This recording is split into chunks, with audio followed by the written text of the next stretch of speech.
So A Good Person comes out in a couple of days. Yes, and, March 24th. I mean, I can't imagine what went into making it, just like emotionally, and also just the sheer hard work. It was really. But I'm really proud of it, and I hope people go check it out.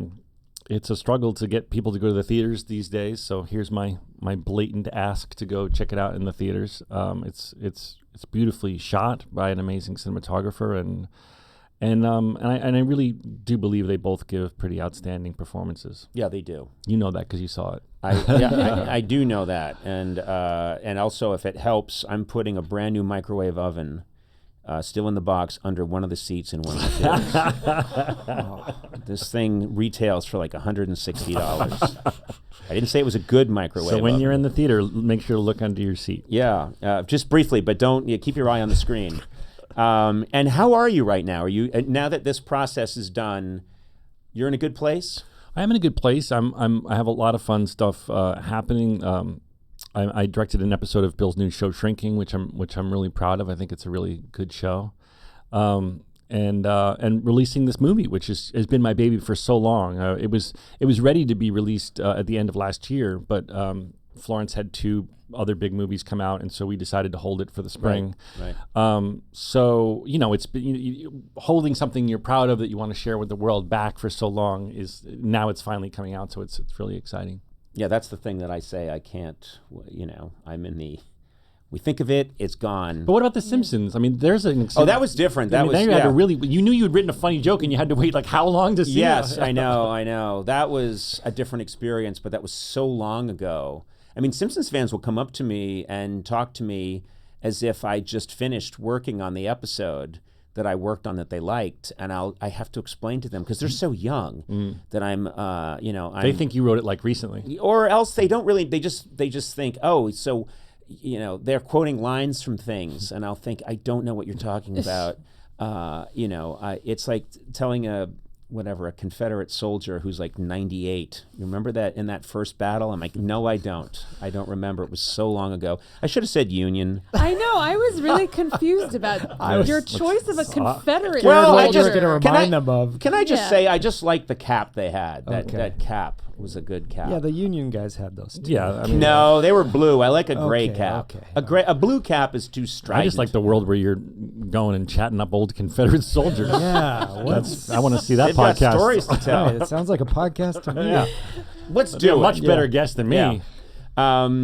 But they'll talk to me about this thing. But I do remember back then, the time between thinking of the idea for an episode and seeing it could be a year. It could be more than a year because it was animation. Yeah, that's what's so crazy about animation, and it really is analogous here because I've had to wait so long. We completed it, and we had to wait so long to finally share it. It's made me think of you in animation, like, wow, we're all so proud of that episode. It's going to be a year for anyone to see it. My life has changed so much, Sona. Has it? Yeah, let me tell you how. I can just get all this stuff delivered right to my door. I mean, if you grew up when I did in the early 1920s, that was unheard of, A kid in a cap had to, hey, boy, and you'd say, yes, sir, and you'd have to say, toss him a coin. Go get me that goose in the window. And he'd say, yes, sir, Mr. Scrooge. But that was like back then. Yeah, but now it's not. With so much of our world digitized and automated, why stick to old school mailing and shipping? If you mail or ship often, let Stamps.com do the hard part for you. Simply print postage and shipping labels right from your home or office. It's ready to go in minutes. No long lines or complicated setup required. It's the easiest, Sona. It's the best. Yeah, postage rates just increased again. Hello. Luckily, Stamps.com has the best discounts in the industry. Avoid the hassle and get started with Stamps.com today. Sign up at Stamps.com/Conan for a special offer that includes a 4-week trial plus free postage and a free digital scale. No long-term commitments or contracts. Just go to Stamps.com/Conan. There's so many people that I see them all the time because, here where we make our podcast in Larchmont and in LA, there are all these cafes, and I always see is people working on their screenplay. Yeah, that's what people came out here to do, is to write their screenplay. And I was sitting yesterday with 2 of the guys I work with, Mike and Matt, and they were I think there were 4 people around me working on screenplays, and I think it's such a gift to get something made because so many things aren't made. Yeah, it's the most insane obstacle course to get anything made. Yeah. I mean, even with Morgan Freeman and Florence Pugh starring, it's not like everyone's gonna make it. I mean, you have to find the right person who wants to make it. Yeah, you also want to make someone. You want to find someone who's going to honor the vision. They're going to let you make it how you want to make it. Exactly, and not say we have an idea. They're buddy cops. Yeah, that is not what I wrote. Yeah, I wrote a story about loss and crossing generations and how people. Nope. Yeah. There's another great thing you'll love. I don't know if you ever watched.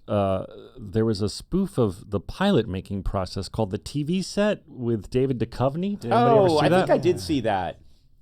I highly recommend that too. You'll love that. But there's a funny moment in that where Duchovny plays the showrunner and it's his idea, and they're finally making this thing, and Sigourney Weaver plays the head of the studio, and she comes to him and she goes, "Look, we want to talk to you about the suicide thing with your brother in the story." And he goes, that was the whole impetus for the script. I mean, the reason I wrote the script was my brother's suicide, and that started the whole story, and it's kind of the whole foundation upon which this is built. And there's a long pause, and she goes, "But what if it wasn't?"